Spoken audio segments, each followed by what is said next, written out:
Hi, I'm Steve the Weeble from Norfolk and Good Road to Self-Sufficiency, and welcome to my kitchen garden.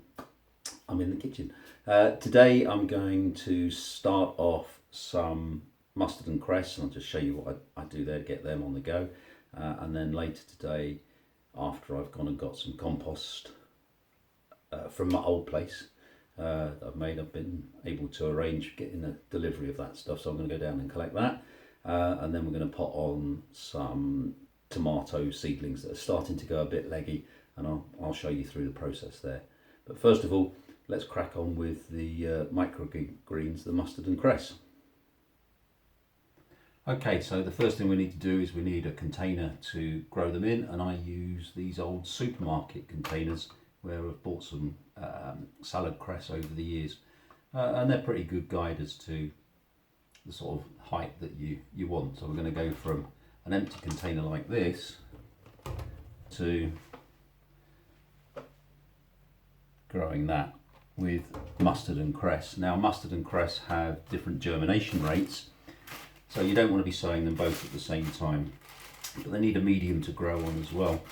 So I use this pleated cotton wool. You could use kitchen towel, things like that, but a friend of mine had an excess of this stuff, so they gave me it, and I find it's a great way to use it up. So we put a little pad of cotton wool in the bottom there, bit of water, even it out. Now I mentioned earlier on that mustard and cress have different germination rates, so you're best starting off with the mustard seeds first and the cress second. And if you're a bit like me, getting old and a bit demented, and your memory goes, cheat, right first on one packet and second on the other. So with this size of containers, I find just sort of half a spoon will do. So I'm just going to do that now with the mustard. If I can get this bag open. I buy 200-gram bags of mustard and cress seeds from Premier Seeds here in the UK, and they're a pretty good seed supplier. So we get half a spoon, and then we just gently tap that to get an even distribution of the mustard seeds.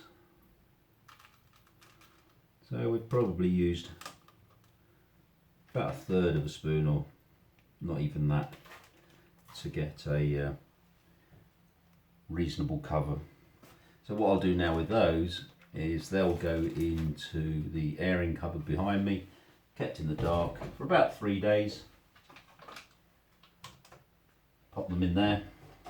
So we'll leave them there for 3 days, and then after that we take them out, add the mustard seeds, and they can go on the kitchen windowsill over there in the light, and hopefully we'll end up with a continuous crop of mustard and cress to have with me eggy sarnies.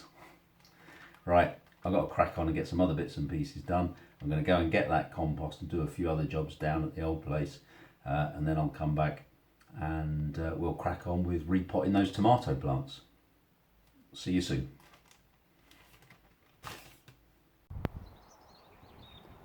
I've also just remembered that I've got these broad beans that I need to plant. So of the 20 or so seedlings I did have going, there has been 12 survive.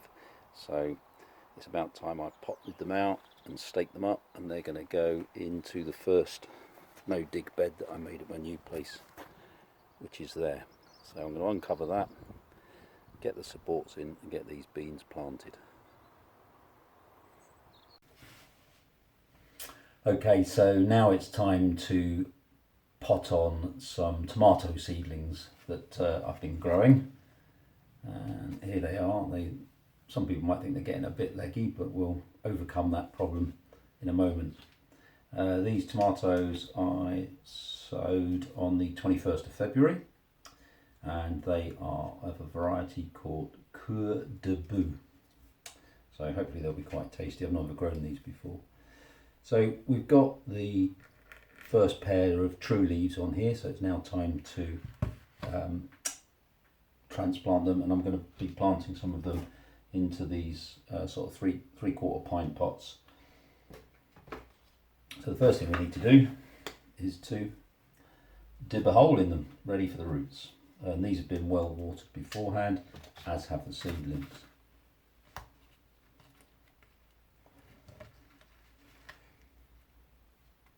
So we get the seedlings out, and all of the little tiny hairs up the stem there, they have the potential to be roots. So you can actually replant these as deep as the bottom, to the bottom of the first pair of leaves that come out. So that's what we're going to do. We're going to make sure we plant them really deep.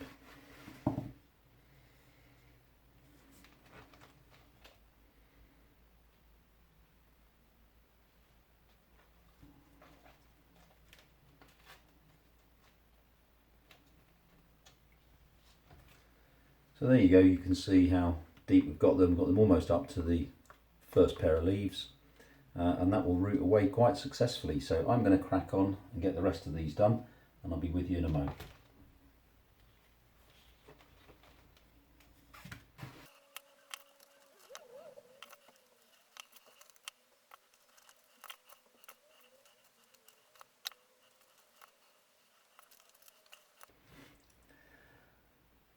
It's going to be boring watching me do the rest of these, so I'm going to stop the film now, and we'll come back to you in a bit. Of course, if you are going to be using these plastic pots to grow in, they need some drainage holes. So let's get the drill to work.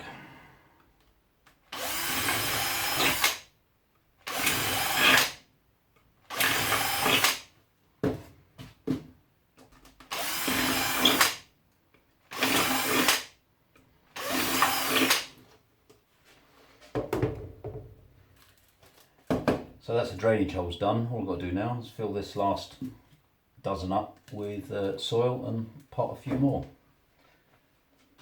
Back in a bit. So there we go, there's another dozen filled up with compost from last year's garden. And hopefully the tomatoes will grow quite well in those. So I'll just do this last lot and I'll be back with you.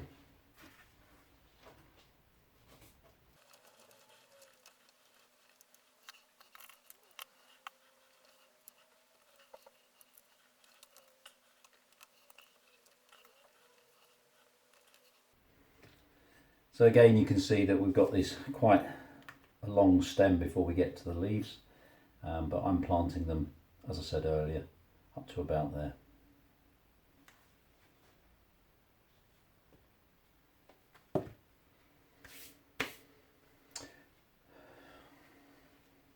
So that's 3 trays done. I've got roughly 36 plants and still got half a tray left. I don't know what to do with these. I might just end up composting them. I certainly don't need this many tomato plants. If I get the time, I might pop them up and give them away. Don't know yet. But when they get on, when it becomes time to repot them and take them out and put them into their final growing positions, if they're starting to get a bit leggy again because they're being grown indoors, when I repot them on, once they've got used to being outside, I'll bury them deep, because those little tiny hairs on the stems, they will become roots.